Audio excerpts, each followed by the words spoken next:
esta ocasión y gracias a la doctora Lisbeth Naranjo por aceptar dar una plática.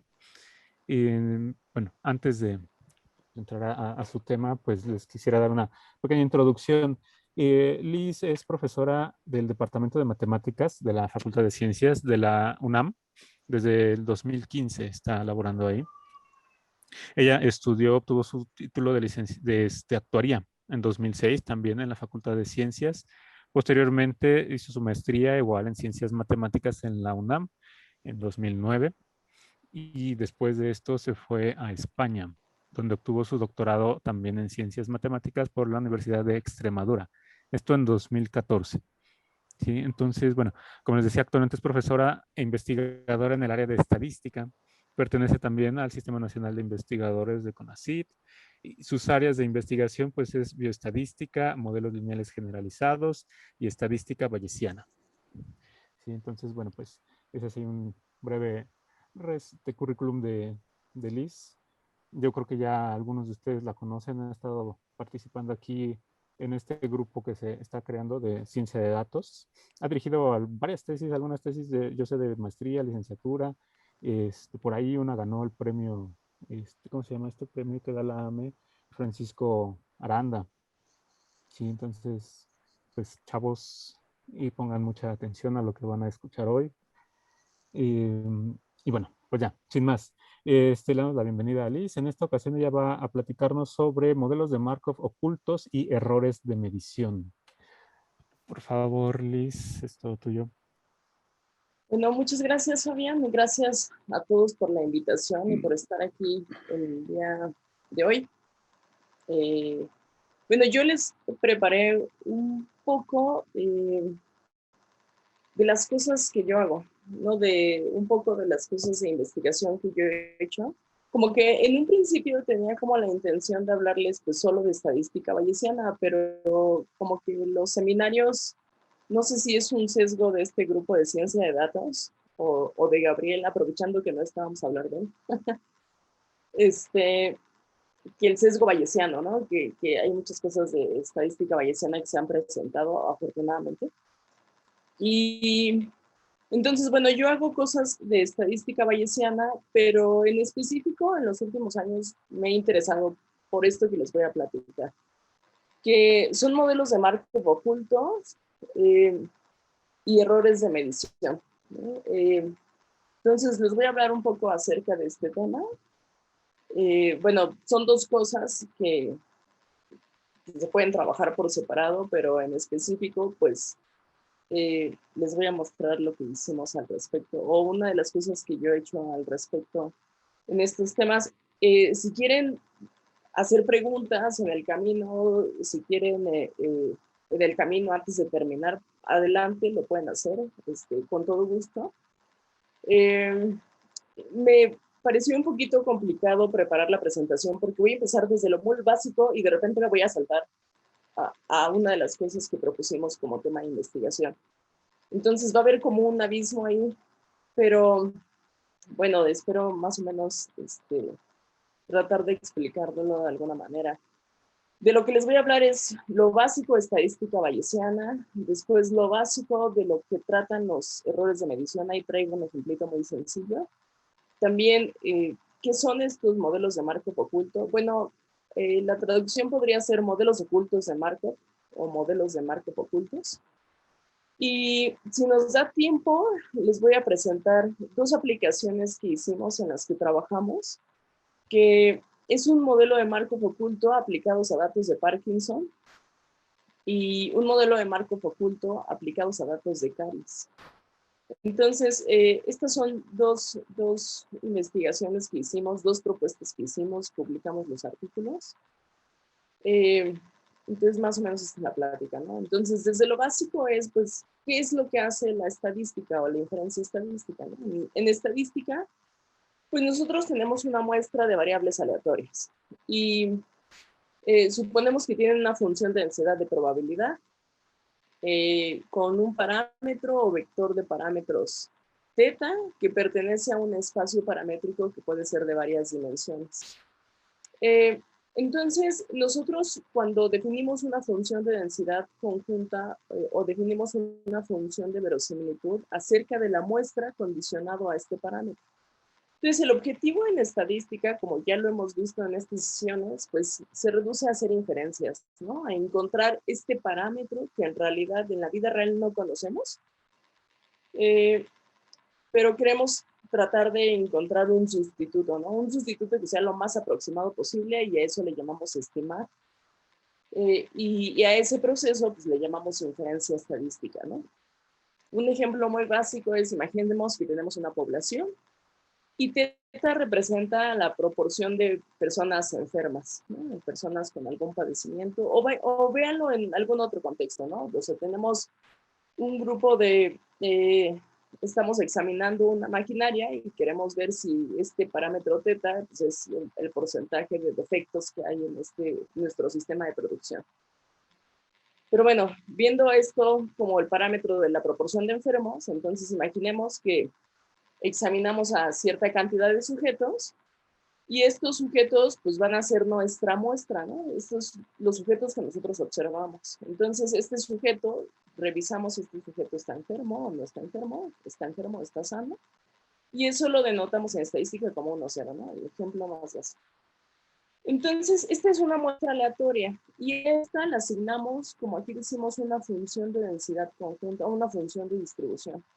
En este caso, pues en la estadística, esta distribución lleva el nombre de Bernoulli, ¿no? Cuando nosotros tenemos una variable aleatoria que es 1 o 0, pues esa tiene el nombre de una Bernoulli y nuestro parámetro teta es esta proporción de enfermos que en realidad no sabemos cuál es la proporción de enfermos verdadera acerca de toda la población.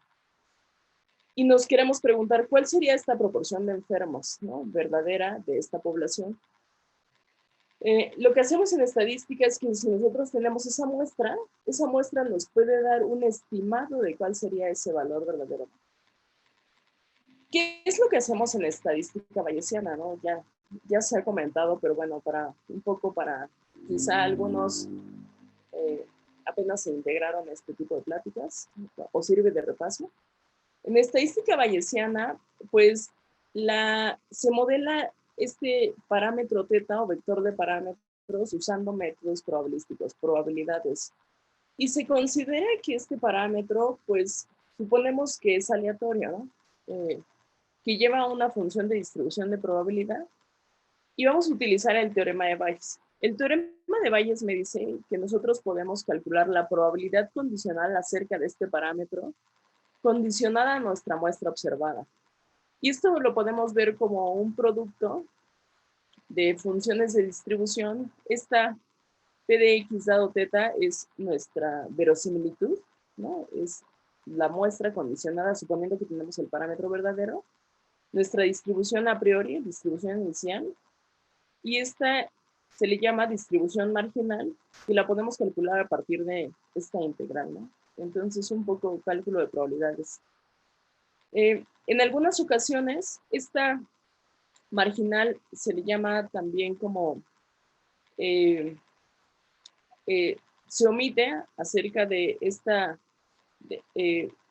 expresión, porque se argumenta que esta distribución de probabilidad no depende de teta, entonces se ve como una proporcionalidad, ¿no? Esta función o el teorema de Bayes lo que me dice es que esta probabilidad es una función acerca del parámetro teta, ¿no? Es el parámetro de interés. Cualquier otra cosa que no sea este parámetro vector de parámetros teta, en este caso los valores de X pues son valores conocidos porque se obtienen a partir de una muestra observada. Esta distribución de probabilidad o a priori lo que nos describe es una información inicial que se tiene a partir de teta, ¿no? Esta información inicial me dice, es una información, puede ser una información histórica, puede ser experiencia de los expertos, puede ser información de otras bases, una información adicional, ¿no? Por ejemplo, en el ejemplo del paciente, pues nosotros podríamos obtener información acerca del médico, ¿no? Del médico que ha estudiado este padecimiento. O de información histórica acerca de los pacientes, ¿no?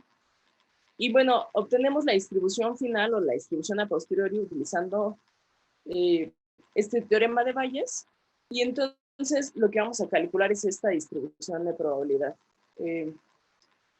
¿Cuál es la problemática a veces en bayesiana? Es que el cálculo de esta distribución de probabilidad a veces no es tan directo, ¿no? O no se obtienen de forma determinística las distribuciones de probabilidad y en muchas ocasiones necesitamos utilizar métodos numéricos o métodos de simulación estocástica para calcular esta distribución de probabilidad porque resultan más sencillo o porque a lo mejor el problema es tan complejo que necesitamos recurrir a estos métodos numéricos. En nuestro ejemplo, entonces, perdón, ahí está. Decíamos que este paradigma bayesiano, lo que nosotros representaríamos es las X, que son Bernoullis, eran los pacientes y están enfermos o sanos. El parámetro es el parámetro de interés que representaba la proporción de personas enfermas. Como es una proporción o una probabilidad, pues es un valor que se encuentra en el intervalo 0,1 cerrado. Y supongamos que el experto, el médico, experto en el tema, dice, tenemos información inicial acerca de cómo es el parámetro, ¿no? Entonces, esta información inicial nosotros la traducimos en una distribución de probabilidad. Y esta distribución de probabilidad, supongamos que la información que este experto nos dice, esta información inicial que nos dice, nosotros la traducimos, ¿no? Como estadísticos, como matemáticos, la traducimos en una distribución de probabilidad. Y supongamos que esta distribución de probabilidad, después de hacer lo que sea que tengamos que hacer para traducir esa información, nosotros decimos, bueno, esta tiene esta forma y esta distribución de probabilidad es una beta, 2, ¿no? Entonces, lo que haríamos en el cálculo utilizando este teorema de Bayes sería calcular la distribución del parámetro teta, ¿no? Este parámetro en esencia es desconocido, pero si nosotros conjugamos la información a partir de la muestra, que es una Bernoulli, y nosotros conjugamos la información obtenida a partir del experto, que es nuestra distribución a priori, que dijimos que es una beta, aplicamos el teorema de Bayes, esta es nuestra formulita obtenida a partir del teorema de Bayes, y entonces calculamos nuestra distribución a posteriori o distribución final acerca del parámetro. Entonces aquí es hacer un poquito de cuentas, y este poquito de cuentas pues, resulta en que esta distribución de probabilidad es proporcional a esta forma. Y esta forma, pues si nosotros buscamos en nuestras distribuciones de probabilidad, pues resulta que tiene la forma de una distribución beta, ¿no? Con estos hiperparámetros. ¿Cómo se ve esto, no? Un ejemplito es que esto lo obtuve de mi ejemplito de datos simulados, ¿no? De ejemplito sencillo. Es que si nosotros viéramos cómo se grafican estas funciones de distribución de probabilidad, nuestra a priori, que era nuestra beta 2,2, se vería así. Esta a priori es la información inicial, ¿no? Esta a priori es la información inicial y es la curva rojita. La verosimilitud se obtiene a partir de la muestra, ¿no? Si en esta muestra de tamaño 10 yo veo 0 enfermos, entonces cuando grafico esta función de la verosimilitud como una función del parámetro, o sea, el parámetro desconocido aquí es teta, ¿no? Esto es sobre lo que estamos graficando y estamos graficando su función de densidad. Entonces, este parámetro desconocido teta se va a actualizar a partir de la información que yo tenga. Entonces, de mis 10 personas, sujetos, yo tengo 0 enfermos, entonces la verosimilitud, si la graficamos, se ve así, es la curva negrita, ¿no? Si de esas 10 sujetos tengo 2 enfermos, entonces ahora la forma de la verosimilitud tiene esta curva. Si ahora veo 5 enfermos de 10, nuestra forma de verosimilitud es la negrita. Y si ahora tengo 10 enfermos de esos 10 sujetos y todos están enfermos, entonces nuestra forma de la verosimilitud cambia. Entonces, me regreso a una diapositiva, perdón. Entonces, pero lo que queríamos sacar es la distribución posterior, ¿no? Y la distribución posterior es esta combinación de estas dos informaciones que obtengo a partir del a priori y a partir de la verosimilitud. Entonces, quiere decir que esta posterior que yo estoy calculando utilizando este teorema de Bayes es una conjunción, digamos, una combinación de la información que yo obtengo del a priori, que es la curva roja, ¿no? Y la información que yo obtengo de la verosimilitud, que es la curva negra, ¿no? Entonces, combinadas estas dos cosas, me da la posterior, que es la curva azul. Entonces, si yo observé, otra vez, 0 pacientes enfermos de los 10 sujetos, entonces la posteriori va a ser esta curva azul. Pero si yo observara 2 pacientes enfermos de mis 10 totales, entonces sería este azul. Si yo observara 5 de 5, entonces se parece más a la verosimilitud en algunos casos, o se parece menos, y eso depende de la información a priori y depende de la muestra, ¿no? O sea, esto va a ir cambiando. Ojo que el a priori no cambia desde un inicio, porque desde un inicio es mi información inicial. Lo que está cambiando es la verosimilitud, dependiendo, pues, lo que yo observo, ¿no? Y a partir de que lo que yo observo con la verosimilitud y de la información inicial con a priori, pues yo voy a obtener la posterior. Bueno, ¿qué son los errores de medición, no? Ustedes van a decir, bueno, pero si en estadística todos los datos, pues, pues suponemos que hay errores, ¿no? Porque finalmente utilizamos estadística, porque suponemos que hay un error, no hay una precisión exacta, o al tomar una muestra, pues ahí hay un error que siempre modelamos con cosas aleatorias, ¿no? Es verdad, pero lo que es, este tipo de errores es una información extra que puede suceder, ¿no? Porque al final lo voy a presentar con estos dos ejemplos que espero me dé tiempo de al menos de uno presentárselos.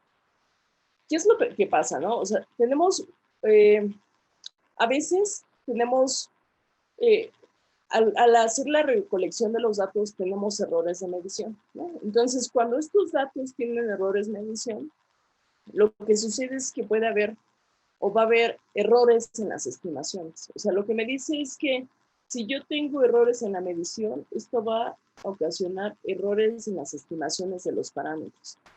Lo que intentamos hacer es en estadística, es que nuestra estimación de los parámetros sea lo más cercana posible al valor verdadero, ¿no? Y entonces por eso todo el tiempo nos estamos peleando de cuál sería. Una es definir el modelo adecuado, y por otro lado es utilizar supuestos adecuados, ¿no? O sea, supuestos que permitan que esto se adecue a cómo es el comportamiento de nuestros datos. Cuál es la relación que tienen nuestros datos y cómo es la forma, ¿no? Entonces utilizamos estos métodos y tratamos de que la forma en cómo obtenemos estas estimaciones de los parámetros, pues, tenga menos errores, ¿no? Pero si nuestros datos están sujetos a errores de medición, entre mayor sea el error, pues mayor va a ser el error en la estimación de los parámetros. Estos errores de medición pueden ocurrir en una variable, en la variable respuesta, en la variable de interés, en alguna de las variables, en alguna o más.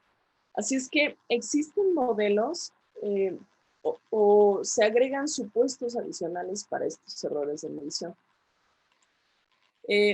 ¿Qué es lo que pasa, no, con estos errores de medición? ¿Por qué ocurren?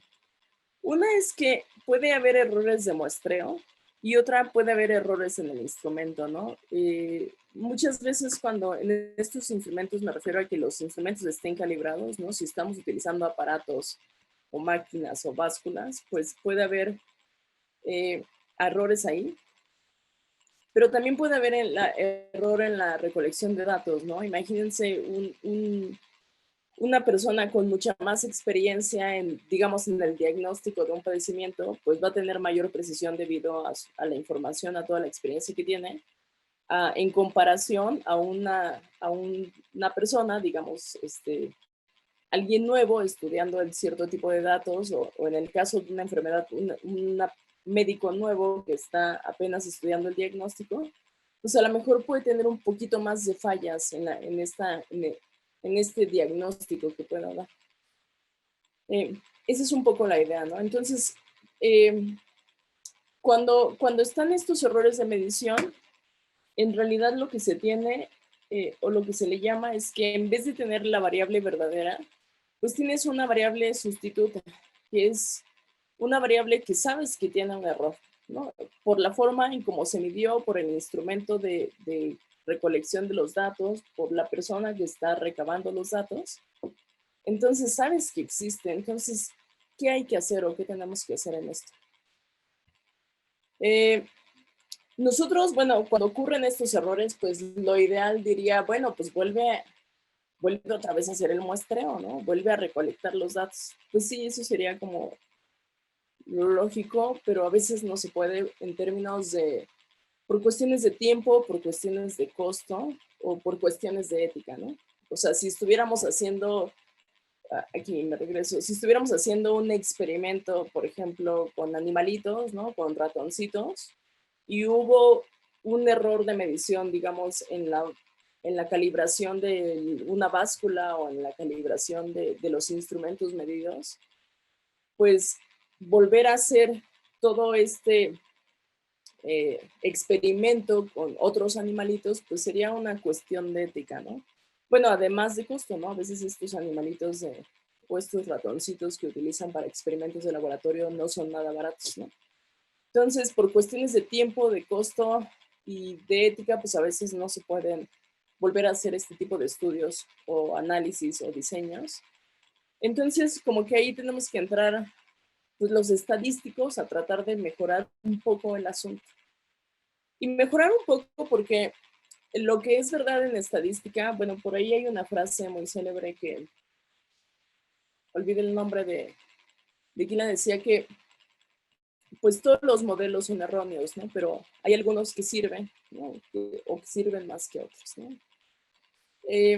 Entonces lo que tratamos de hacer es un poco esto, ¿no? Tratar de, bueno, mejorar un poquito y tratar de mejorar un poquito el error o disminuir un poquito el error. ¿Qué es lo que necesitaríamos para hacer esto de mejorar un poquito el error, ¿no? Hay como tres cosas básicas que necesitaríamos hacer.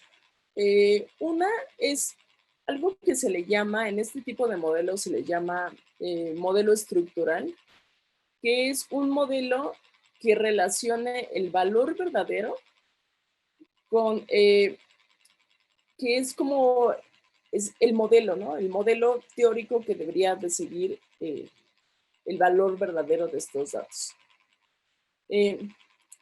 Otra dentro de el proceso de modelación que tendríamos que hacer es agregar algo, una relación que describa el modelo de error de medición. Y este modelo de error de medición lo que va a hacer es relacionar el valor verdadero con el valor observado. O sea, ¿cuál es la relación que existe entre estos dos, no? O sea, ¿cómo supones tú que es el verdadero con respecto al observado? Y la tercera, y por eso de ahí la importancia y el uso de estadística bayesiana, es que necesitamos información inicial, supuestos adicionales o datos adicionales. Y estos datos adicionales o información inicial o supuestos adicionales, eso lo vamos a introducir como distribuciones a priori. Es la información adicional acerca del experto o la información adicional histórica o es la información adicional que tenemos de otras muestras, ¿no? Esto lo podemos obtener a partir de otras cosas, ¿no? Por ejemplo, si sabemos parámetros del error, ¿no? O funciones, o si tenemos valores replicados, esto se llaman medidas repetidas, ¿no? O sea, que vuelves a medir varias veces el mismo experimento. También errores estándar a las estimaciones. Hay otra cosa que se le llama validación, ¿no? Experimentos de validación. Y hay otra cosa que se le llama variables experimentales, ¿no? O sea, básicamente todos estos es, bueno, necesitamos otra cosita, una información adicional, otro tipo de datos que nos digan cómo podría ser el error. Entonces, esta es la información inicial y de ahí eso lo vamos a incluir en nuestro teorema de Bayes y lo vamos a utilizar en nuestra distribución a posteriori, ¿no? Para calcular nuestra distribución a posteriori acerca del parámetro. Entonces, estas son las tres cosas que necesitaríamos utilizar en un problema de error de medición. Les voy a presentar un ejemplito, ¿no? Un ejemplito, bueno, yo supuse que todos sabíamos un poquito de regresión lineal. Entonces les preparé un ejemplito con regresión lineal. ¿Qué es lo que tenemos en regresión lineal, no? Tenemos en regresión lineal, suponemos que tenemos dos variables, ¿no? Preparé un ejemplo simulado, ahorita les presento el código. Suponemos que tenemos dos variables, x1 y x2, y estas variables que se les llama descriptivas o variables explicativas, la relación lineal de estas variables nos permiten explicar y, ¿no? Que sería nuestra variable respuesta o nuestra variable dependiente.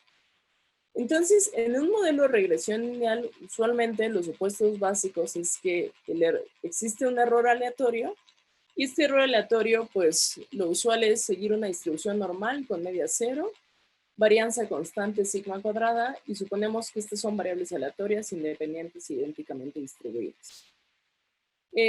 Entonces, esto sería en estadística, y digo en estadística porque tanto en estadística bayesiana como en estadística frecuentista, pues esto es un modelo de regresión lineal, ¿no? Quizá aquí me faltó agregar que en estadística bayesiana, nosotros tendríamos que dar como las a priori, ¿no? Las a priori para beta 0, para beta 1, para beta 2 y para sigma cuadrado. Entonces tendríamos que dar distribuciones a priori para estos parámetros desconocidos y para después poder calcular la distribución a posteriori. Bueno, ¿dónde entra nuestro error de medición? Vamos a suponer que el valor de x1 no se conoce, que no lo puedes observar porque o hubo un error de medición ahí, y que en su lugar, pues observaste una W que es algo aproximado, o sea, no es el verdadero, pero más o menos se aproxima a la X1 que no conoces. Esta se le llama como surrogate o variable sustituta. Y entonces, suponemos que la relación que existe es esta, ¿no? Que W1 es igual a X1 más un errorcito, ¿no? Más un errorcito que es una normal con una varianza sigma cuadrada. Bueno, esta sigma cuadrada es distinta a esta, pero supongamos que es así. Nuestro modelo completo lo tendríamos que construir de la siguiente manera, ¿no? Haciendo como referencia a esto que mencioné anteriormente, que necesitamos como tres ingredientes: el modelo estructural, de cómo sería el valor verdadero relacionado con las variables que nosotros tenemos, el modelo estadístico, el modelo de error de medición y luego la información adicional. Entonces, eso lo podríamos ver que el modelo estructural, pues es este, ¿no? Mi modelo de regresión, o sea, la y igual a beta 0 más beta 1 x1 más beta 2 x2, donde el error, el épsilon, son variables aleatorias, independientes, idénticamente distribuidas, normales, con media 0 y varianza sigma cuadrada. Entonces ahí está, ¿no? Que es el de regresión lineal que supongo que conocemos, a lo mejor no los conocemos todos, pero yo creo que sí. Luego, nuestro modelo de error de medición es que, bueno, en realidad no conocemos X1, ¿no? Esta X1, ojo, esta X1 es desconocida. No la conocemos en realidad, ese es el supuesto que nosotros conocemos, pero de conocerla, nuestro modelo estructural sería este. Y suponemos que hay un error de medición. Este error de medición es, bueno, la que sí conocemos, esta sí es observada, es la W1, y esa sí la observamos. Y esa que sí observamos, pues sabemos que esta es igual a la X1 más otro errorcito, ¿no? Ese es mi modelo de error de medición. Es lo que relaciona al valor que sí observamos, que sabemos que tiene un error, y que relaciona al valor desconocido, que no podemos observar, pero que suponemos que existe. Entonces, este modelo de error de medición relaciona estas dos cosas, al observado contra el verdadero desconocido. Y la información adicional sería, bueno, sabemos que hay un error aquí en W, y este error va a tener esta forma, va a ser una normal, vamos a ponerle media cero, y vamos a poner una varianza que está relacionada a esta varianza del error. Esa es una información adicional que necesitamos. O sea, sin esta información adicional no podríamos hacer el cálculo, no podríamos corregir la estimación. Entonces, es importante, es necesaria. Y aquí la importancia del uso de nuestras distribuciones a priori. Esto en bayesiana, por eso la importancia bayesiana es que esta información adicional la vamos a obtener a partir de nuestras distribuciones iniciales. O sea, tenemos que dar esta información adicional y esta información adicional nos va a permitir corregir los errores, ¿no? Desde el punto de vista, diría, bueno, ¿se puede hacer esto con frecuentistas? Sí, también se puede hacer, ¿no? También la estimación o la forma de estimación de los parámetros es un poquito distinta, pero sí es verdad que este tipo de modelos, cuando se supone error de medición, se han utilizado más utilizando métodos bayesianos por la importancia, aquí la importancia de las distribuciones a priori, que deben de ser distribuciones a priori informativas, ¿no? O sea, me debe de dar información acerca de cómo es este error de medición, que es o sea, si observan, es un supuesto adicional, ¿no? O sea, es un supuesto adicional porque lo que ya teníamos es la regresión lineal, lo adicional que estamos agregando es decir, bueno, esta X1 no la conozco, pero en su lugar, mira, a cambio, te doy una W1 que sí conozco, que está más o menos acercada, y eso dependerá de un error de medición y dependerá de qué tan buena sea mi información adicional. Déjenles muestro, espero esté más o menos quedando un poquito claro. Ay, no sé qué dice. Les quiero mostrar el ejemplito simulado de estas cosas. No sé si se ve ahí, creo que tengo que hacer la letrita un poquito más grande. Ahí está. Se ve bien. Entonces, ahí está, ¿no? Gracias, gracias. Entonces, aquí les preparé un ejemplo simulado. Entonces, voy a simular un conjunto de datos. Voy a simular 200 datos. Y con este ejemplo de la regresión lineal, pues voy a suponer que beta 0 es igual a 2.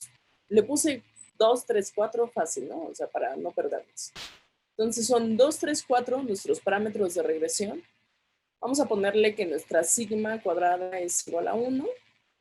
Y pues voy a simular la X1. Aquí le puse un uniforme 0,2, X2 un uniforme 0,2, un error aleatorio y simulo la Y, ¿no? Entonces, la forma en cómo se ven nuestros datos es esta, ¿no? Ahí está la relación de X1, X2 y esta, ¿no? Entonces, X1 y X2, entre ellas son independientes por la forma en cómo las simulé, pero nos ayudan a describir la variable respuesta Y. Entonces, suponemos, bueno, por la forma en cómo la obtuve, pues es una relación lineal que existe entre X1 y X2 para describir Y. Entonces, el supuesto me dice, bueno, supongamos que en realidad no conocemos X1, pero que en su lugar conocemos W1, ¿no? Y esta W1, como lo decíamos aquí en la fórmula, esta W1 suponemos que es igual a una X1 más un error aleatorio. Y este error aleatorio, pues, ese es el supuesto, ¿no? Ese, les digo, no solo es el supuesto, eso debe ser una información adicional que debemos de conocer de algún lugar. Oigan, ya se me olvidó cuánto tiempo tengo, Fabián. ¿Una hora? ¿Hora y media? Pues realmente lo que necesites no hay tanto problema. Bueno, es que a veces creo que nos hemos tomado 2 horas, ¿verdad? Sí, sí, sí. Lo que necesite realmente, Liz. No. Bueno, más o menos pensé en hora y media, entonces esperemos en hora y media, más o menos. Entonces, bueno, suponemos que existe el error y entonces en su lugar, en vez de utilizar la X, observé pues la W, ¿no? Entonces, lo que yo vería es esto. Esta, lo que suponemos es que en la vida real, esta es no observada, pero la que sí observo es la W1, ¿no? Esta sí es observada. Y entonces existe una relación entre W1 y X1, que hay un error ahí en la observación.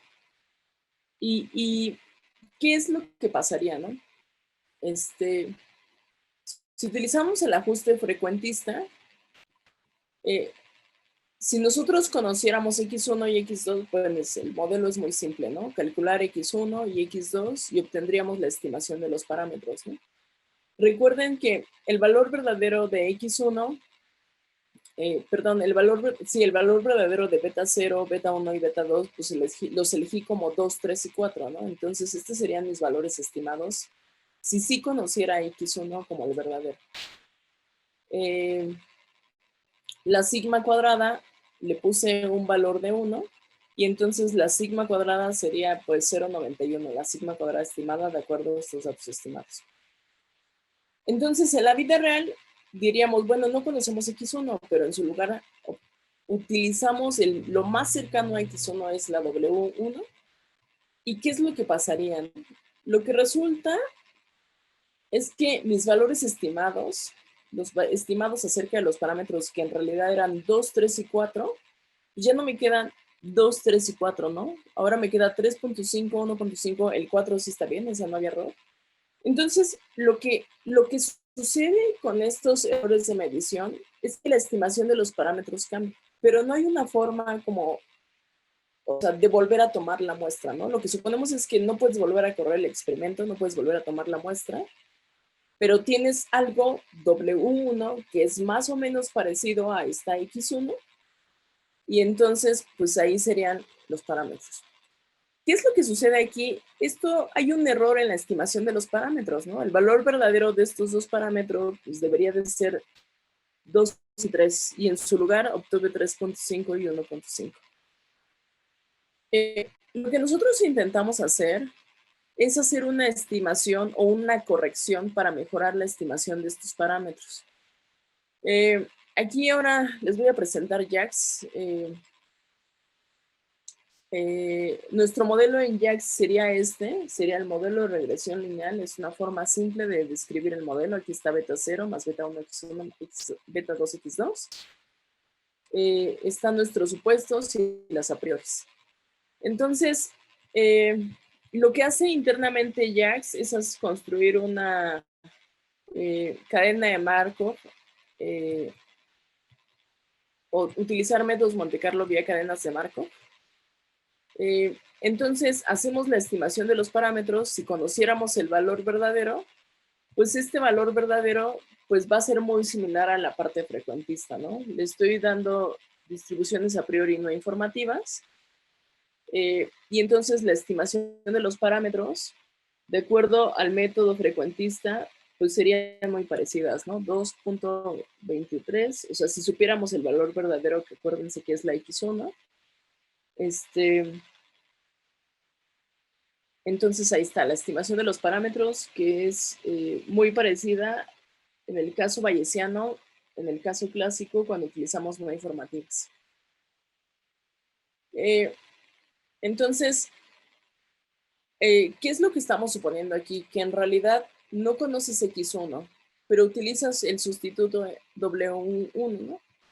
Entonces, si corremos el modelo y en sustitución utilizamos W1, lo que sucede es que la estimación de nuestros parámetros resulta con una estimación con parámetros sesgados, ¿no? Entonces, obviamente, otra vez la bayesiana con la frecuentista, las estimaciones serían muy parecidas, ¿no? Aquí el 3.5, pero recuerden, originalmente este era un 2.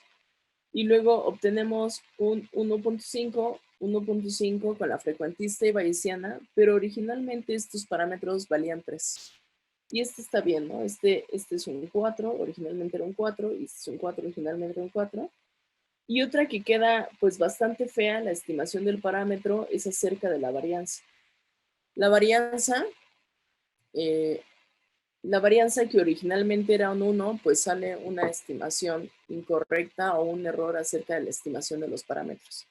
Entonces, ese es el efecto cuando ocurre este error de estimación de los parámetros, ¿no? O sea, un error de medición, cuando utilizas un error de medición, pues hay un error de estimación de los parámetros. Entonces, si nosotros utilizamos este modelo con error de medición y agregamos estos dos supuestos adicionales, decir, bueno, yo sé que la W1 es una variable medida con error. La X1 no la observo, entonces, si no la observo, en bayesiana lo que hacemos es, bueno, si no tenemos un valor observado, lo vamos a llamar como una variable latente. Estas variables latentes son variables desconocidas que se incorporan como variables auxiliares para que esta variable nos permita agregar supuestos adicionales, ¿no? Una variable latente es una variable no observada y esta variable no observada pues vamos a tener que incluir adicional una distribución a priori acerca de esa variable. Adicional a la información inicial que nosotros estemos dando y el modelo del error, que sería la relación que existe entre esta latente que está no observada con la variable sí observada, pero que tenía error. Entonces, cuando yo agrego este supuesto adicional, esto aquí está en mi código de JAX, este supuesto adicional sería, y yo estoy incorporando esta información acerca del error, que la W1 es igual a una X1 o una distribución normal con media X1 y un error adicional, y le tengo que dar en estadística bayesiana una distribución al valor verdadero X1. Entonces, cuando yo hago esto en mi modelo, entonces lo que hago es corregir un poco ese error. ¿Cómo lo corrijo? ¿O cómo se ve que se corrige? Se los voy a presentar.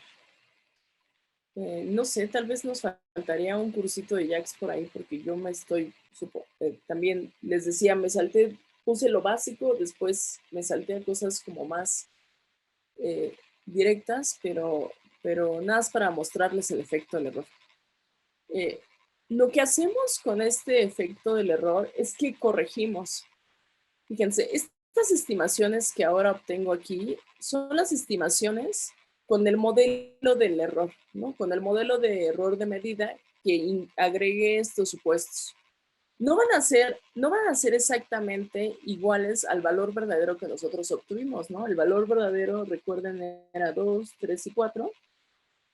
Estas son nuestras estimaciones, si tuviéramos los valores originales, pero en sustitución, cuando incluimos estos supuestos adicionales acerca del error de medición, obtenemos algo un poco más aproximado. Y digo un poco más aproximado porque el valor que nos debería de dar, que sería el estimado 2.3 y 3.5, pues sigue muy alejado, es verdad. Y el 2.7 que me debería de dar, pues ahora se convierte en 2. Sigue muy alejado, eso es verdad. Pero en comparación a lo que teníamos, ahora déjenles muestro lo que teníamos con la W, ¿no? Con el modelo utilizando la W, que era la que tenía error. Entonces, esto es mejor de lo que teníamos, ¿no? Anteriormente teníamos... aquí ya puse algo extraño, esperen. Sí, bueno, este sigue quedando bastante feo, pero este se corrige un poco más. Este se corrige un poco más en términos de lo que teníamos. Lo que quiero decir, este debería de ser 4, 2 y 3. Y este debería de ser 2, 3 y 4. Y entonces se corrige un poco más en el sentido es que no quiere decir que este tipo de modelos vayan a ser exactamente iguales a al valor que si tuviéramos el verdadero valor. Lo que estoy diciendo es que reducimos un poco el error.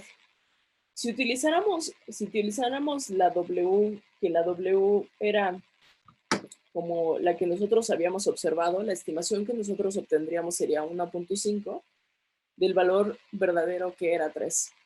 Pero cuando nosotros introducimos esta estimación acerca de, o esta corrección o este error de medición, este supuesto adicional del error de medición, entonces se corrige un poco ese error de medición. ¿Qué tanto se va a corregir? ¿Qué tanto poco? ¿Qué tanto mucho se va a corregir? Pues dependerá de la información adicional que nosotros le demos aquí. De la información adicional de nuestros supuestos, de nuestra distribución a priori informativa. Si tenemos una buena información, entonces se va a corregir mucho. Si tenemos una mala información acerca del error, pues no se va a corregir tanto. Pero la idea es que nosotros tratemos de mejorar las estimaciones acerca de nuestros parámetros. No sé si lleven una duda hasta aquí, que si más o menos se entendió la idea de qué es el error de medición. Entonces, si tienen alguna duda, pues con gusto pueden preguntar. Entonces, sabemos que existe un error de medición, ¿no? Eso ya lo tenemos claro, existe. Entonces, lo que vamos a intentar hacer es un poco corregir el error de medición. O sea, un poco, insisto, qué tanto mucho, qué tanto poco o cuánto se puede mejorar, pues dependerá de cada escenario, dependerá de la información inicial, dependerá de varias cosas, pero sabemos que lo vamos a corregir un poquito, ¿no? O un poquito o un muchote, ¿no? Entonces, eso hará que las estimaciones tengan menos error o menos sesgo. Y bueno, van a mejorar las estimaciones de manera general. Ahora, les voy a hablar un poquito de los modelos de Markov. Los modelos de Markov ocultos, también estos modelos de Markov son modelos o son herramientas de distribuciones de probabilidad para secuencias de observaciones. Secuencias de observaciones, estas son observaciones que van a estar medidas en el tiempo y que son generadas por procesos o estados que se llaman estados ocultos, ¿no? Entonces, esta grafiquita representa cuál es la idea. Estas CDT representarían los estados ocultos y se les llama ocultos porque lo que supones es que no son observados, ¿no? O sea, la idea o el nombre de ocultos es que no son observados, pero suponemos que existe, ¿no? Es una estructura que ahí existe, es una estructura de cómo sería el comportamiento real de los datos y obviamente estos están medidos a lo largo del tiempo, ¿no? Esta idea de C1, C2, C3 representa observaciones medidas a lo largo del tiempo. Así es que esta idea de los modelos de Markov ocultos pueden servir para series de tiempo, por ejemplo. Pueden servir también para datos longitudinales medidas en tiempo discreto, usualmente. Y entonces de ahí el nombre de ocultos. Y también lo que se supone es que este proceso oculto cumple con la propiedad de Markov, ¿no? De ahí el otro nombre de modelos de Markov o modelos ocultos de Markov. ¿Y cuál es la propiedad de Markov para los que no han llevado procesos estocásticos? Es que dado el valor CDT, ¿no? El valor pasado, entonces el valor actual es independiente de todas las observaciones anteriores, ¿no? Entonces, si yo estoy aquí en C2, condicionado a C2, la observación entre C3 y C1 van a ser independientes, ¿no? Entonces, esta propiedad del Markov va a ser súper importante. La idea de las flechitas en esta gráfica, la idea de las flechitas representan relaciones condicionales acerca de estos nodos ocultos. que son los Cs. Es decir, vamos a tener condicionado a CD2,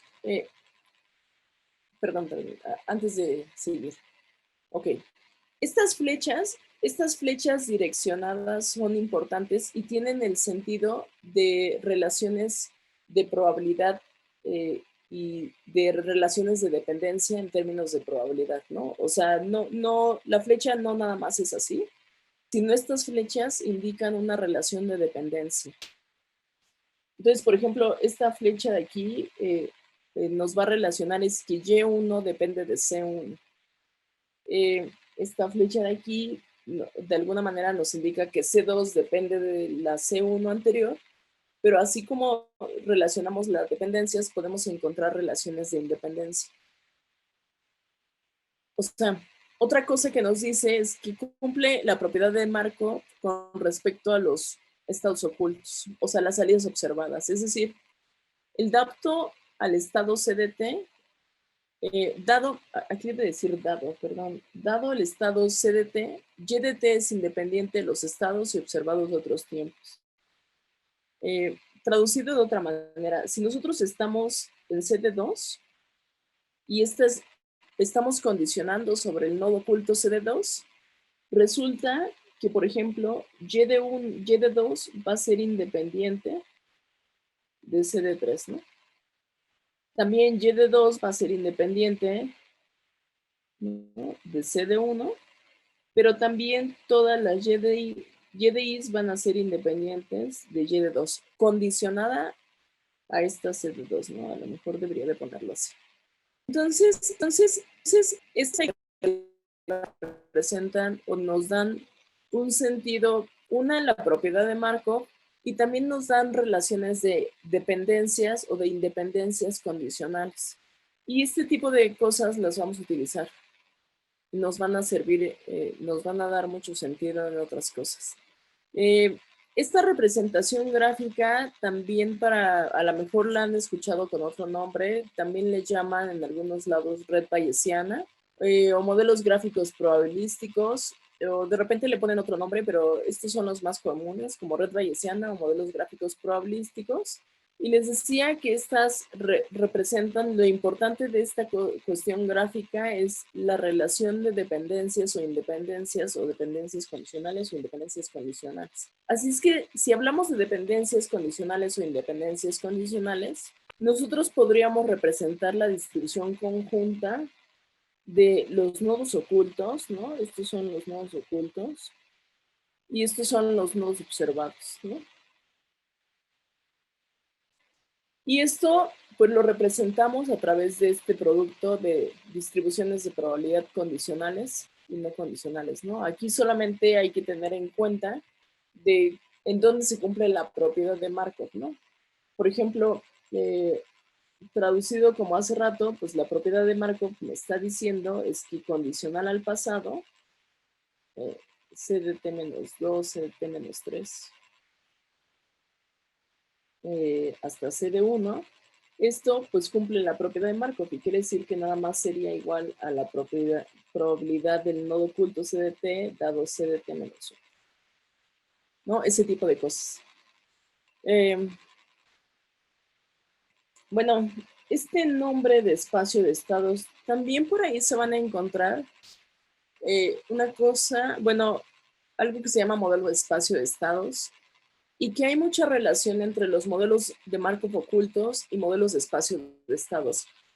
Básicamente la diferencia es que los modelos de Markov ocultos usualmente consideran que los nodos ocultos y las variables observadas son discretas. Y estos modelos de espacios de estados, pues el nombre de manera general se utiliza cuando los nodos ocultos y las variables observadas son continuas. Hay otros pequeños detalles como más finos para diferenciar qué es un modelo de Markov oculto y un modelo de espacio de estados, pero en general es así.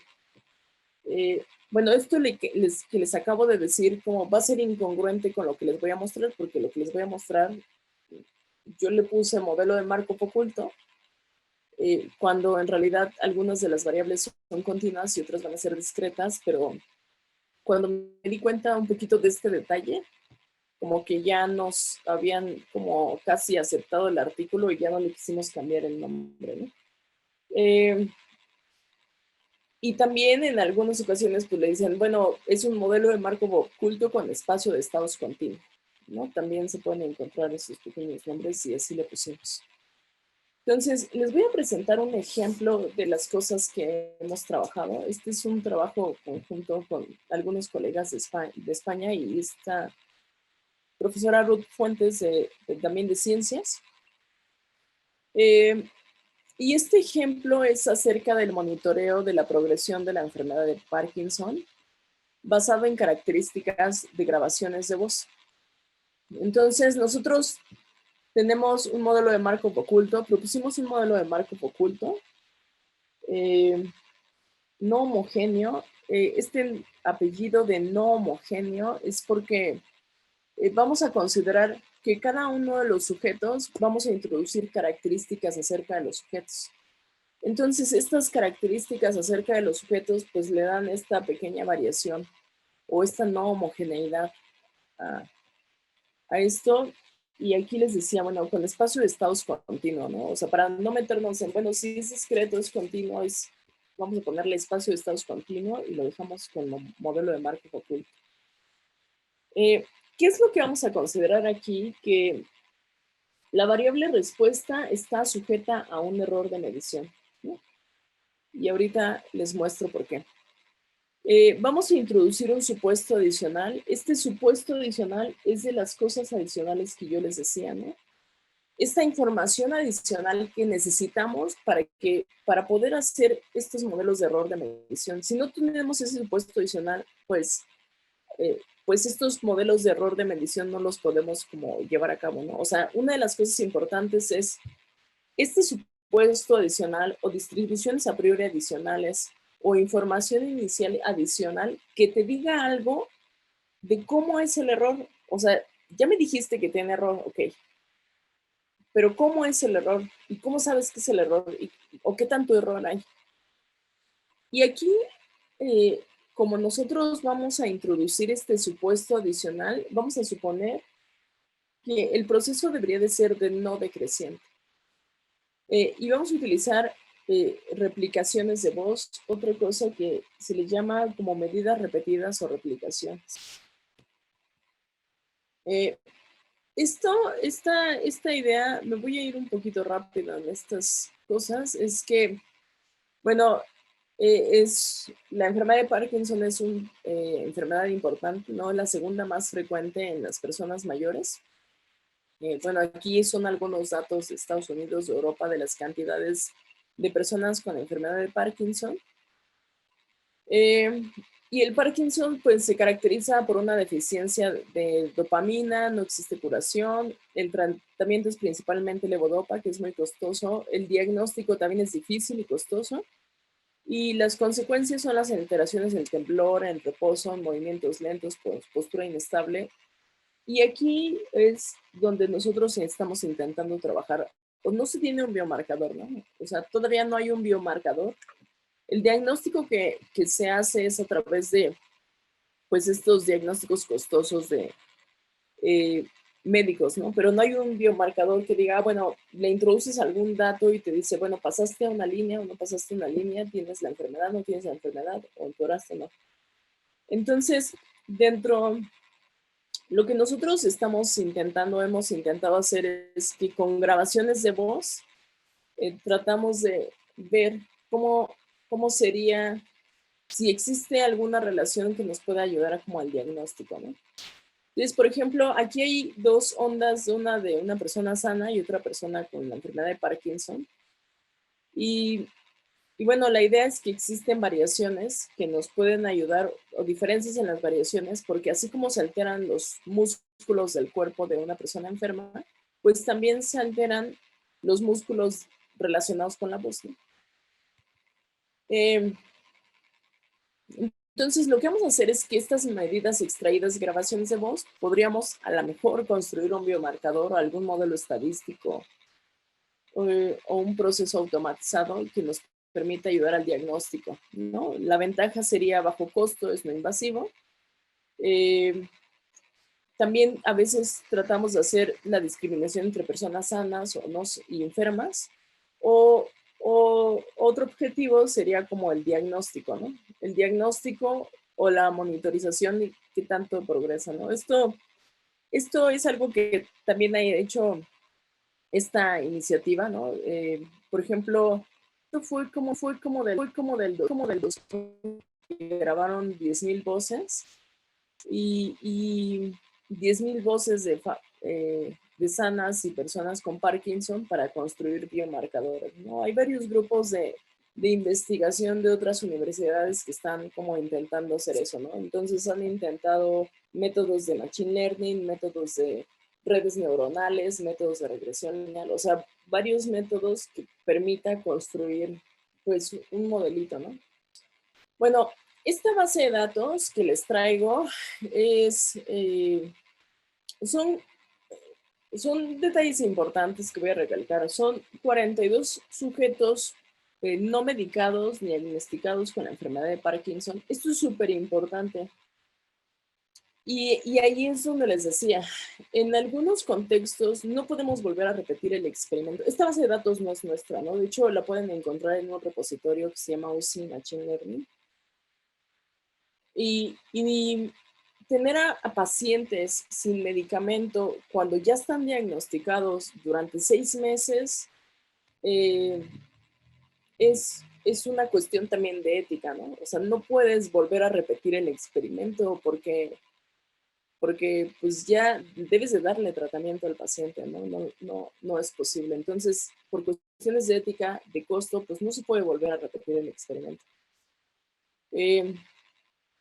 Entonces, en este experimento, estos investigadores realizaron un examen físico y obtuvieron un biomarcador que se llama UPDRS, ¿no? Este UPDRS es un cuestionario que se les hace a las personas, a los enfermos de Parkinson.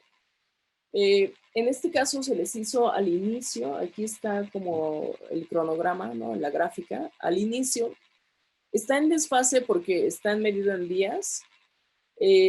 No fue exactamente la precisión, se hicieron al inicio, más o menos a los 3 meses, y a los 6 meses se les hizo este diagnóstico de UPDRS, que es un cuestionario.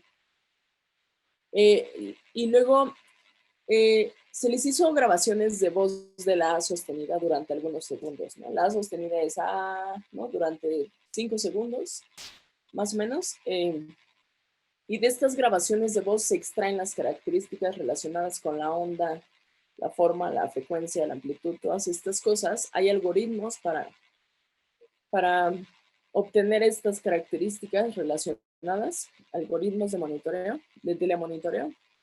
Entonces, más o menos cada semana se les hizo la grabación de las voces.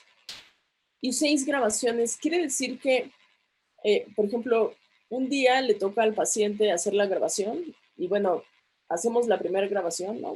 Descansa y otra vez la segunda grabación y pues descansa. ¿Por qué varias veces, no? ¿Por qué varias veces o por qué están las repeticiones o por qué no?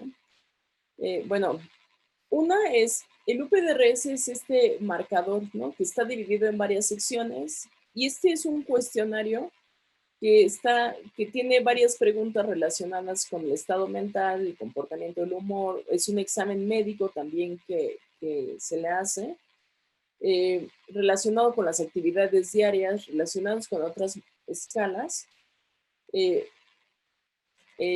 precisas de la enfermedad. Y bueno, y este UPDRS, la idea es que refleja la presencia y severidad de los síntomas, tanto motores como no motores, ¿no? Como del estado de ánimo, del comportamiento, del humor. Entonces, más o menos la gráfica del UPDRS se ve así, al inicio, a los 3 meses y a los 6 meses. Entonces, este UPDRS debería de ser, teóricamente debería de ser una trayectoria monótona, no decreciente en pacientes no medicados. Es un marcador subjetivo y puede estar sujeto a error. ¿Por qué no decreciente? Porque lo que se sabe y lo que se ha estudiado hasta ahora es que esta enfermedad, pues es una enfermedad neurodegenerativa que va a progresar. Y estos pacientes no tienen medicamento, entonces al no tener medicamento quiere decir que deberían de ir empeorando a lo largo del tiempo. Entonces, si van empeorando, el UPDRS debería de ir creciendo, creciendo, creciendo, o al menos mantenerse constante. ¿Qué tanto va a crecer? Pues dependerá de cada paciente la progresión que pueda tener, ¿no? O a lo mejor es un paciente que su nivel de progresión de la enfermedad no va a cambiar tanto, entonces permanece constante a lo largo de estos 6 meses. Pero nosotros notamos que había un error, ¿no? Que hay un error puede ser porque a lo mejor el diagnóstico o a lo mejor para el paciente fue un mal día eh, o a lo mejor el diagnóstico acerca del médico hubo un error. Entonces, este supuesto adicional de que esta trayectoria de los pacientes debería de ser no decreciente va a ser nuestro supuesto adicional para introducir estos modelos de error de medición. Entonces, el objetivo aquí fue modelar la progresión de la enfermedad utilizando estas características de voz, ¿no? Entonces, estas se extrajeron en esta base de datos características acústicas relacionadas pues con la voz, ¿no? Lo que vamos a considerar es la variabilidad intrasujeto, ¿no? Esta variabilidad se refiere a las repeticiones de las grabaciones, ¿no? Mencioné que se hacían 6 grabaciones de los pacientes.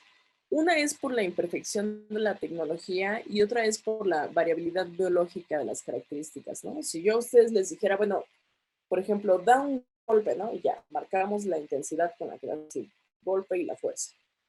Y si yo les dijera, bueno, vuelve a repetir el golpe con la misma intensidad, con la misma variación, o sea, no te va a salir exactamente igual, ¿no? O sea, esta replicación biológica no va a salir exactamente igual. Lo mismo con la voz, ¿no? O sea, si yo les digo, bueno, vamos a con la A sostenida durante 5 segundos y vuelve a repetir, entonces esa variabilidad biológica que todos tenemos, pues no va a salir exacta, exacta, exacta.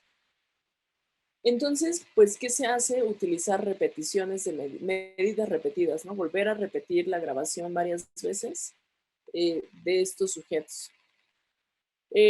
Y el supuesto adicional para introducir nuestro supuesto error de medición es que el UPDRS debería de ser monótono, no decreciente en el tiempo, ¿no? Porque los pacientes deberían de ir empeorando al ser pacientes que no tuvieron un tratamiento médico durante esos 6 meses.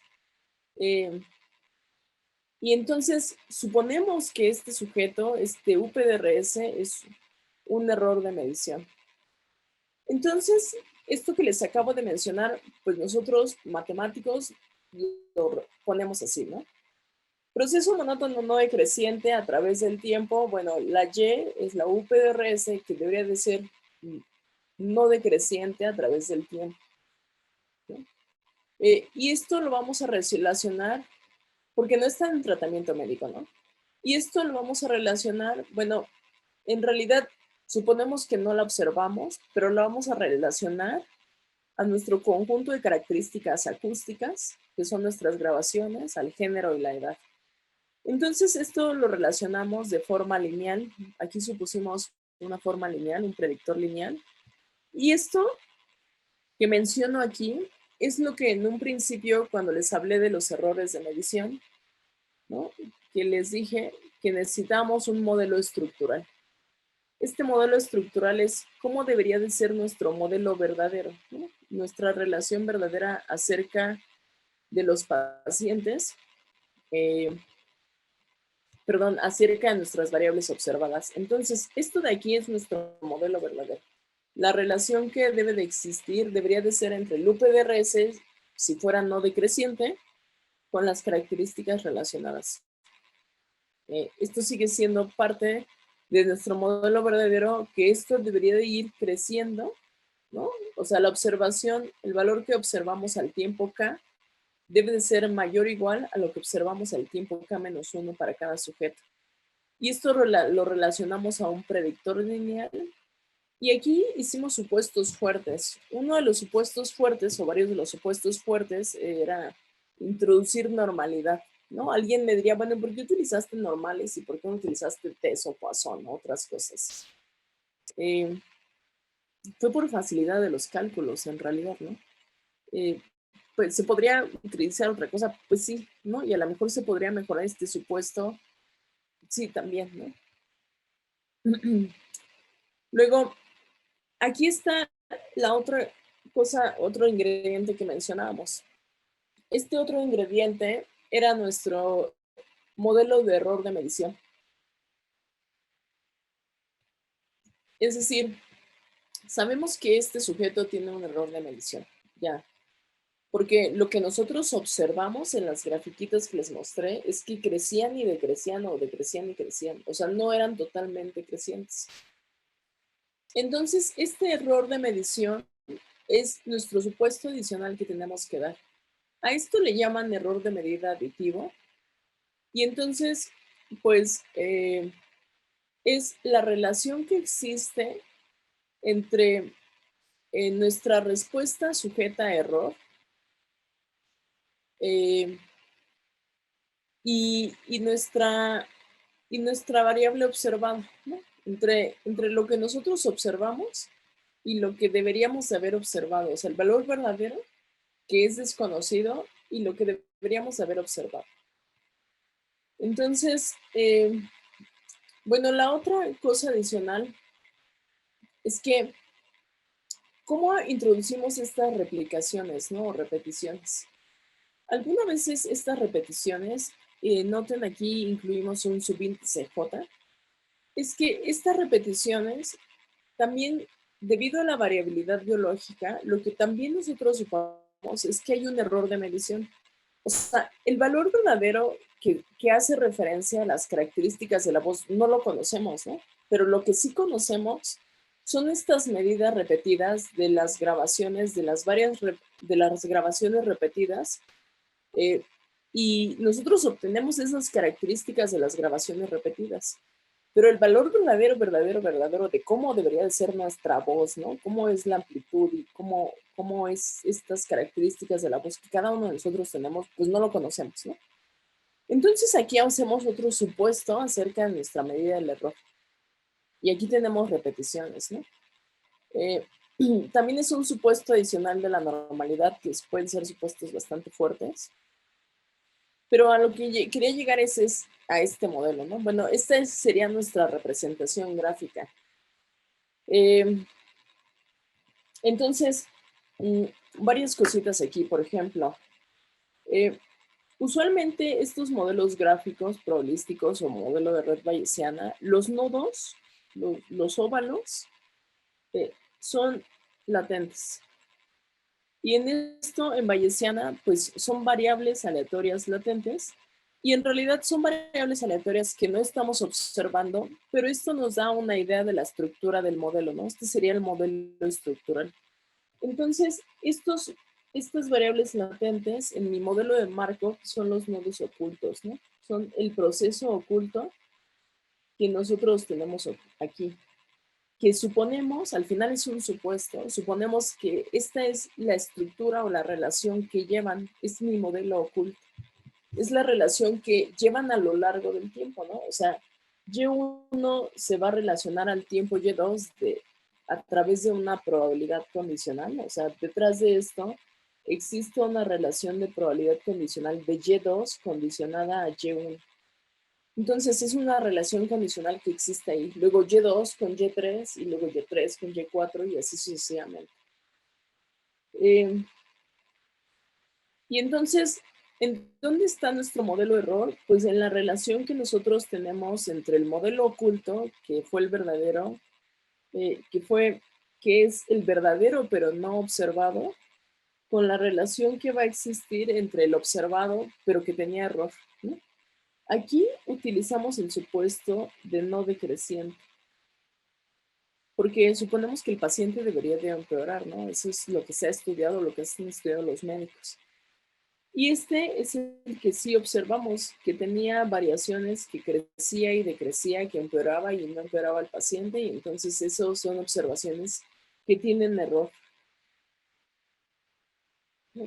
Luego, también aquí existe un modelo de error que suponemos, ¿no? Esta es la voz verdadera, pero que es desconocida. Y es desconocida porque no sabemos exactamente qué es lo que pasó, pero esta es la que observamos. Y esta es la observamos, bueno, no observamos, las grabamos, ¿no? Las escuchamos. Estas serían las grabaciones. Y estas serían las grabaciones repetidas a partir de la voz, ¿no? De ahí obtenemos las características. Estas ZIs son otras características referentes al sexo y la edad, ¿no? O otras características fijas que podemos tener, ¿no? Que también las podemos incluir aquí. Entonces, estos son nodos ocultos que cumplen la propiedad de Markov. Y en el fondo, todas estas fórmulas, ecuaciones que describí anteriormente, la representación gráfica, pues es esta, ¿no? De cómo están relacionados las Y con las X, con las XJ, con las X asterisco y asteriscos. Y este es un proceso de Markov, ¿no? O sea, lo que nos da aquí la forma estructural serían las Y's, que sería el proceso oculto de cómo se relaciona a través del tiempo, cómo es la progresión a través del tiempo. Y lo que nosotros observamos, pues son estos nodos. Decía que los valores observados son usualmente rectángulos, ¿no? Cuadrados. Son nuestras variables observadas, ¿no? Que en este caso suponemos que tienen errores de medición o repeticiones. Bueno, aquí está toda la función de verosimilitud, ¿no? De repente cuando doy mi curso de estadística 1, pues siempre es variables aleatorias independientes científicamente distribuidas, y pues aquí se rompe eso, ¿no? Aquí tenemos variables aleatorias con dependencias condicionales, y bueno, toda esta sería mi verosimilitud, la estimación de algunos parámetros, pero me quería ir como a la última gráfica. Lo que hacemos es esto, hacer una corrección. El valor de UPDRS que nosotros observamos son estos puntitos. Estos puntitos que pueden ser crecientes, decrecientes o crecer y decrecer. Estas son las trayectorias con error. Y lo que nosotros hacemos es, a través de nuestro modelo, corregir un poco estas trayectorias para que las trayectorias que son las líneas, que sean trayectorias no decrecientes. Entonces, lo que hacemos es la corrección de cómo debería haber sido la progresión de esta enfermedad, de la progresión de estos pacientes, y tratar de corregir un poco el error. Ventajas y desventajas. Bueno, inconveniente supuesto de normalidad y mayor costo computacional. Ventajas es considerar el error, reducir este error de medición. Y aquí además consideramos la relación de los sujetos, ¿no? Que debería de ser una relación, un diseño más adecuado a cómo fueron tomados los datos. Entonces, sabemos que no vamos a calcular exactamente el error, pero lo que sí podemos hacer es corregir un poquito y reducir un poquito este error, ¿no? Y estos modelos ocultos son, bueno, en este caso fueron una alternativa para corregir el error en este tipo de datos. Bueno, me gustaría como detenerme hasta ahí. Traigo otro ejemplo muy parecido, pero tal vez preferiría no abusar de su tiempo y a lo mejor responder algunas preguntas. Si algunos de ustedes tienen preguntas o dudas o sugerencias, también se aceptan. Entonces, no sé, si alguno tiene alguna duda, más o menos qué se puede hacer, qué no se puede hacer. No sé si haya quedado un poquito claro, o al menos pues darles como la idea, ¿no? A veces desconocemos estas cosas y hasta que no nos enfrentamos a estas, aparecen. Sí. Adelante, por favor. Bueno, trabajo fascinante que nos presentas. ¿Cuál es el equivalente de los frecuentistas para, qué hacen los frecuentistas para atender este problema? Gracias, Gabriel. Bueno, los frecuentistas en los modelos de error también lo hacen. Pues cuando suponemos que tienen error, lo que ellos hacen es supuestos adicionales como este, ¿no? Este supuesto adicional acerca de los errores de medición, ¿no? Aquí estoy introduciendo un error de medición. Eso los frecuentistas lo hacen de la misma manera. La diferencia es cómo lo estiman, ¿no? O, por ejemplo, lo que ellos hacen es que, déjame voy al ejemplo sencillo para que más o menos todos estemos como en el mismo. Aquí. Este error adicional en los frecuentistas que es igual al bayesiano. La diferencia es cómo estimamos este error. Si esto es lo que nosotros desconocemos, si este es el valor X1 que nosotros desconocemos, entonces usualmente los frecuentistas en algunos escenarios es que, bueno, una opción sería sustituir, en vez de poner X1, pues pones un estimado de X1, ¿no? Y la otra es, pues, bueno, y este estimado de X1, pues te da una forma, te va a cambiar de cómo es la estimación acerca de beta 1 y beta 2, ¿no? Entonces, la idea es cómo corre, una sería esa.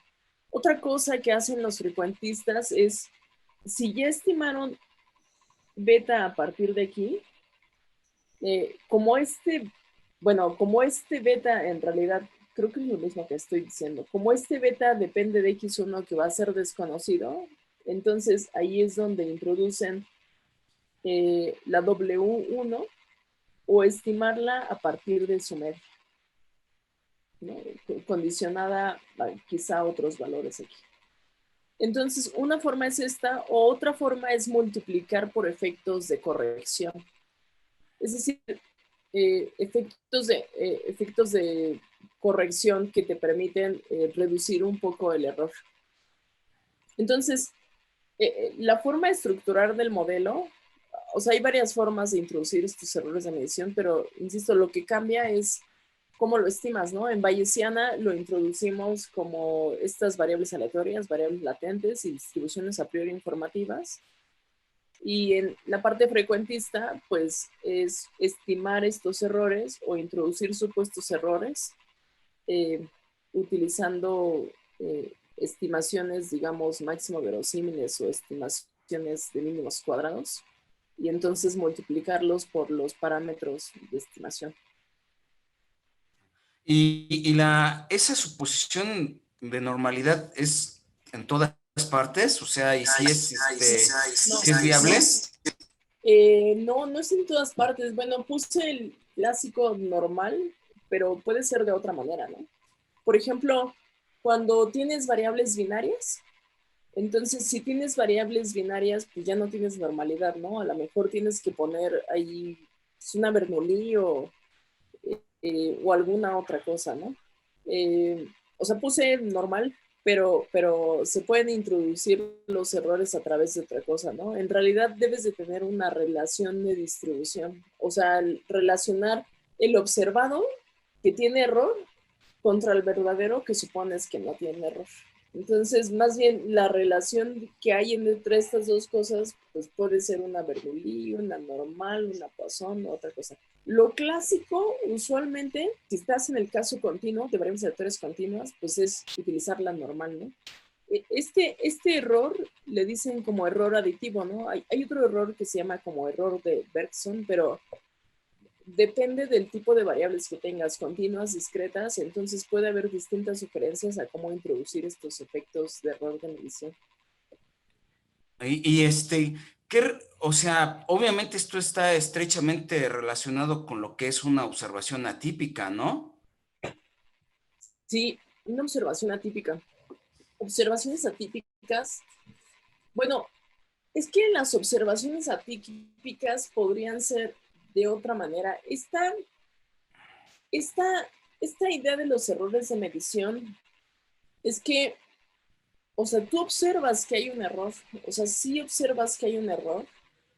Por ejemplo, eh, en lo que les comentaba, los datos del Parkinson, ¿no? O sea, sí hay un error aquí porque si los pacientes están sin tratamiento, estas rectas que relacionan esta variable UPDRS deberían de ser crecientes, ¿no? O sea, hay un error, pero ¿cuál es el error? Al inicio, a los 3 meses, a los 6 meses, ¿no? Entonces, usualmente lo que se entiende como observación atípica, pues a lo mejor solamente es un grupito o un par de observaciones. Esta idea no es que sea una observación atípica, es que hay un error porque hubo un error, a lo mejor el médico se equivocó o el diagnóstico pues no fue lo más acertado, entonces hubo un pequeño error en el diagnóstico. Entonces, como que hay que introducirlo para reducir el error de medición. Porque esto te va a causar errores y no es que lo vayas a obtener exactamente, ¿no? El valor verdadero, pero reduces un poco el sesgo, reduces un poco el error y entonces es tratar de corregir el error porque no puedes repetir el experimento. Si pudieras repetir el experimento, pues ya está, ¿no? Pero como no lo puedes repetir el experimento, entonces lo que introduces es supuestos adicionales para reducir el error en la estimación de los parámetros. O sea, la meta final, que es la edición del conjunto de datos. No, la meta final sería corregir el error de estimación de los parámetros Ah, ok. cuando tienes, porque sabes que tienen un error de estimación debido al error de medición. Entonces, tienes error de medición, eso te causa error de estimación de los parámetros. Si yo introduzco este supuesto adicional, estos supuestos adicionales acerca del error de medición, porque sabes que sí existe error, si yo introduzco estos supuestos adicionales, se corrige un poco el sesgo en la estimación de los parámetros. Un poco o mucho, dependiendo, ¿no? Ya Pero es entendí. corregir el sesgo de estimación. Y oye, y si regresamos a la gráfica que nos estabas mostrando de los datos del marcador, es de Alzheimer, no, es Parkinson. O sea, tenemos dos paneles aquí. Uno es de No, ya una es, enfermos y el otro es de sanos.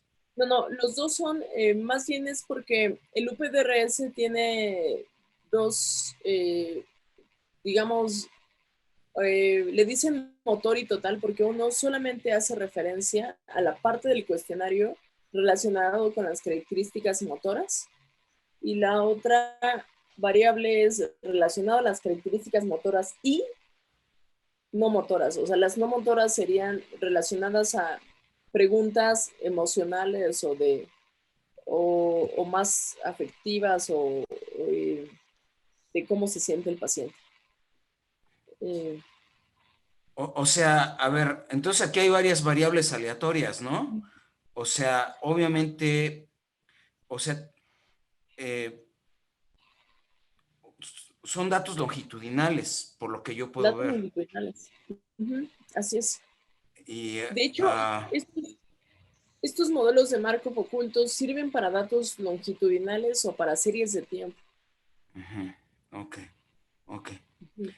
Y, y finalmente, ya para no molestarte tanto, eh, No, ¿cómo finalmente evalúan? O sea, supongo con falsos positivos, la curva ROC y todo eso, eh, la efectividad de estos marcadores. En este caso, en esta base de datos, ¿cómo evalúan? Su valor predictivo o su valor discriminatorio. El que discriminatorio creo que es más importante ahorita. Sí, en este caso sí. Bueno, nosotros solamente lo hicimos con un error mínimo cuadrático, ¿no? O sea, de qué tanto podía ser utilizado. En otros casos, por ejemplo, en este caso, en este ejemplo que traía de caries, hacía referencia a niños, es un estudio, el modelo es más o menos parecido, pero lo que aquí hacían es evaluar la caries, ¿no? Por ejemplo, estos pacientes fueron medidos a lo largo de 6 años.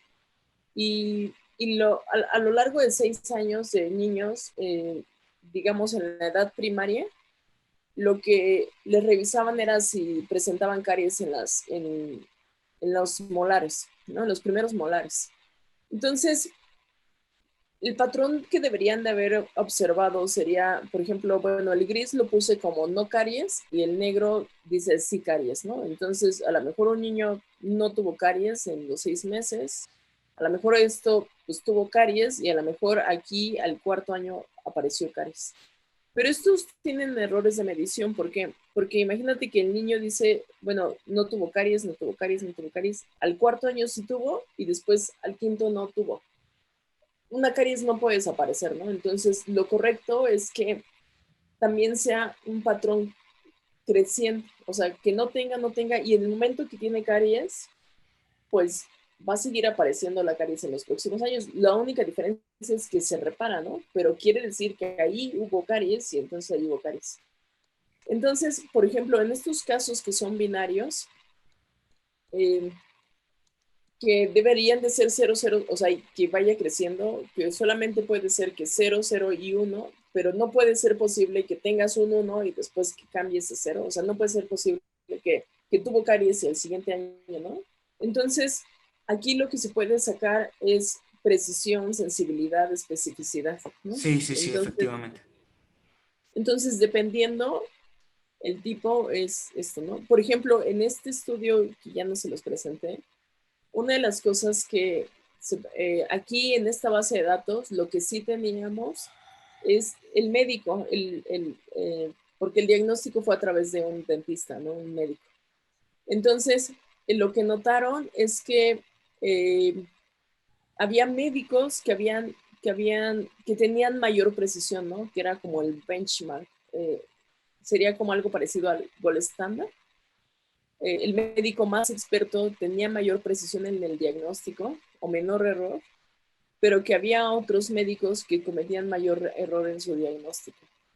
Entonces es una de las cosas que se puede identificar, ¿no? O sea, y que se puede referenciar, ¿no? O sea, no tienes exactamente el diagnóstico verdadero, pero sabes que algunos pueden cometer mayor error que otro. Y cómo es que notábamos si cometía mayor error que otro por el diagnóstico, ¿no? Porque lo diagnosticaban mal y al momento de llevar el seguimiento del paciente, pues hubo errores, o a lo mejor, por ejemplo, en este caso de caries, pues no se veía o la caries estaba muy atrás de la muela o en algún lugar particular.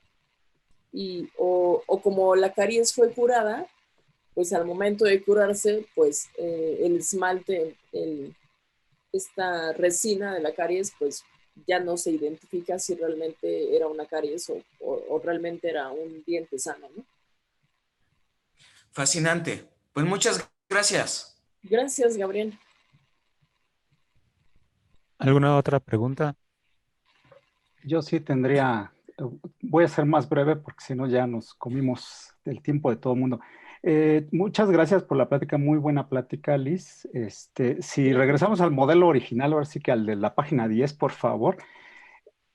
Simplemente, fíjate, ahí donde pones modelo estructural y que le agregas esto que llamas el modelo de error de medición, fíjate que nosotros en lo que hemos estado haciendo con Gabriel, lo que yo le he platicado, casi siempre nuestra incertidumbre, por así decirlo, es que alguno de los parámetros que vas a estimar, por ejemplo, beta 1, supón tú, tenemos definidas nuestras variables x1, x2, y pues con un cierto error epsilon, pero en general fíjate que los parámetros nos han costado trabajo incluso identificar correctamente su estimación porque resulta que son dependientes de otras variables, no necesariamente de la x1 y x2. Pero digamos, este esquema, como tú lo planteas, bien serviría, por así decirlo, en lugar de pensar que donde tenemos incertidumbres en X1, sería que lo tuviéramos en B1, por ejemplo, beta 1, ¿verdad? Sí, también. O sea, puede ser Y una de hecho, forma funcional ahí complicada, por así decirlo. sí, también lo puedes introducir ahí. De hecho, también, por ejemplo, puedes, a su vez, esos errores o esos parámetros, pues pueden estar sujetos a otras variables, ¿no? Claro. O a otras variables, relacionar las otras variables y ahí vas construyendo una estructura más compleja. De hecho, una de las ventajas de la bayesiana es que puedes construir estructuras más complejas y que al final la estimación, aunque se convierta en un modelote, pero esta idea de la estimación con simulación estocástica no lo hace tan complicado con la bayesiana, ¿no? Claro, y otra pregunta también es sobre el esquema cuando haces los diagramas donde tienes los círculos y los cuadrados. Digo, yo entiendo que Ajá. hay, por ejemplo, en los cuadrados es donde va y mide alguien. O sea, ahí son las observaciones que uno sí tiene. Lo demás no es observable y desde Ajá. luego tú le colocas un modelo como una estructura subyacente, digo, como apostando que fuera el mejor modelo y desde luego puedes probar varios modelos, ¿no? Sobre todo las relaciones que guarden entre los óvalos o círculos. Pero me refiero, la parte de estimación bayesiana, ya que vas a usar el grande, así el teorema de Bayes para estimar la posterior, yo supongo entonces que ahí es donde entra la idea de la conectividad entre los nodos vía las cadenas de Markov, porque estás haciendo hipótesis más o menos sencillas de cómo están conectados, ¿no? O puedes quitarlo de Markov y decidir que tomas la colección completa de, por ejemplo, el Y2 asterisco, no dependa solo del Y2, sería eso de la parte marcoviana, quiero pensar, sino que lo puedes hacer depender de algo, de otros vecinos, por así decirlo, Sí, cosa que supongo que se complica lo computacional. hasta donde yo sé, podrías suponer, por ejemplo, no solo que dependa del vecino anterior, sino que dependa de dos vecinos anteriores, ¿no? Que cumplan la propiedad de Markov de orden 2, Ah, ok. ¿no? Sí se puede y se complicaría un montón, ¿no? Porque finalmente la ventaja de esta idea del modelo gráfico es cuando calculas la función de verosimilitud. Y estas funciones de verosimilitud, que en realidad debería de ser una conjunta de una cosota, pues en realidad puedes ver como un montón de productos de probabilidades de condicionales, ¿no? Condicionales hasta cierto punto, condicional de una versus la otra, ¿no? De Y2 condicionada a Y1, Y3 condicionada a Y2. Y entonces, la propiedad de Markov, esta idea de la propiedad de Markov te permite es que toda esta verosimilitud conjunta que son grandotota, pues sea un producto de probabilidades condicionales. Claro. Uh-huh. Sí.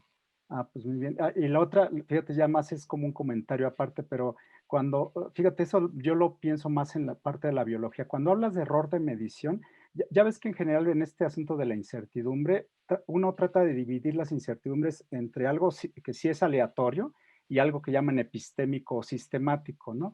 Creo que cuando hablas de error, error de medición, creo que te refieres más bien no a un error intrínseco, sino que tiene que ver con, pues, por ejemplo, pues, lo que hicieron los experimentales y eso se podría mejorar, o el modelo también, etcétera. Pero, por ejemplo, la variabilidad en la altura de los niños de una cierta edad, eso no, yo digo, los biólogos nos pueden criticar, nos van a decir que eso no es un error de medición. Hay una variabilidad intrínseca al fenómeno, ¿no? Entonces, exacto. quiero pensar que todo el trabajo lo dirigen ustedes realmente a esos errores que sí pueden ser, pues digo, algún falta de pericia en el médico o algún tipo de defecto, digamos, en los aparatos de medición, ¿no? Sí, esa es la idea. Ah, Esa es la idea, ¿no? Esa es la idea de que, o sea, finalmente en estadística, pues metemos un error porque, o sea, trabajamos con variables aleatorias, todo igual, ¿no? Entonces, pues sabemos que siempre hay una pequeña variabilidad por algo no medido o algo no observado o algo. Pero esta idea del error de medición es que hubo más allá un error, ¿no? O claro. sea, entonces, que si lo hubiéramos medido mejor o que si no hubiera habido un error en el aparato de instrumentación o el médico que hizo el diagnóstico fuera el experto que renombrado que va a dar una precisión exacta acerca del diagnóstico, entonces no habría ese error, ¿no? Pero como hay siempre un error humano o hay un error en la instrumentación, pues hubo un error, entonces es un error adicional a lo que usualmente hacemos en estadística. Claro. Muchas gracias. Gracias, Héctor. Bueno, gracias, gracias Liz por la plática, la verdad muy interesante. Y quedan ahí como varias dudas tal vez en mi cabeza, cosas que quisiera preguntarte, pero yo creo que mejor lo dejamos para después, ya para no tomar más tiempo. Te agradecemos nuevamente por la plática. Y bueno, pues no me resta más que agradecerles a todos los que asistieron a la sesión. Estaremos comunicándonos igual para la sesión de la siguiente semana, la sesión número 10. Entonces, bueno, pues muchas gracias nuevamente a todos y pues terminamos nuestro seminario por hoy. Gracias. Muchas gracias a Hasta luego, que ustedes. estén bien. Gracias a todos, chicos.